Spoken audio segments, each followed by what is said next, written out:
Tuloy pa rin ang pag-give back ng Kapuso Network in celebration of its 75th anniversary.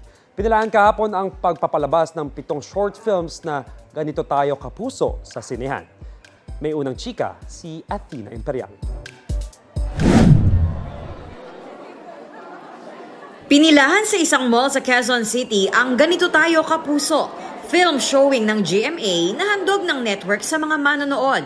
Filipino core values ang tema ng 7 short films na tampok sa screenings in celebration of the network's 75th anniversary.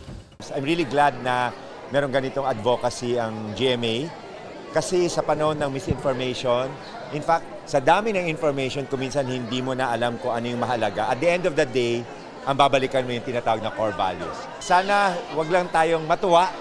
We take to heart kung ano man yung mga messages at lessons at values na pinararating ng bawat 7 pelikula.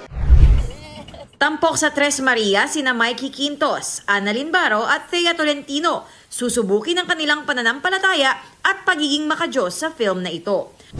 Mula sa pagkahumaling sa gadgets, matutuklasan ng mga batang ginampanan ni Yuan Micael at Shena Stevens sa storyang Gigi ang totoong saya sa pamamagitan ng paglalaro at pakikipagkaibigan. Tungkol naman sa pag-abot ng pangarap ang kwento ng Rakitera. Isa sa buhay ni Althea Ablan at Patricia Tumulak kung paano maging maabilidad. Sa pelikulang Opo ni Vanessa del Moral, David Sean at Erica Laude, matututunan ang pagiging makabayan. Isang ina ang nagpamana rito ng mga kultura at panlasang Pinoy sa kanyang mga anak. Pagmamalasakit naman ang tema ng The Job Interview. Si Allen Ansay gumanap bilang applicant na naantala ang job interview dahil sa pagtulong sa kapwa. Inalala naman ng isang ama ang sakripisyo bilang jeepney driver sa pelikulang Para sa Pamilya. Pagiging mapagmahalang ipakikitang aral ni Matt Lozano at Heath Jornales. Pagkamalikhain ang tinampok sa The Mommy Returns, kung saan ang mga recipe ng mommy sumikat online dahil sa talento ng isang estudyante. Ang mag-amang Roy at Anton Vinzon magkasamang gumanap sa isa sa short films. Scenes nila ang pinakapumatok sa moviegoers.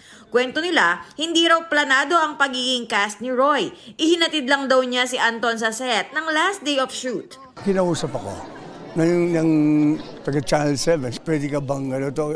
Of course, sige. Hinatid ko lang siya. Sabi ko, okay, game.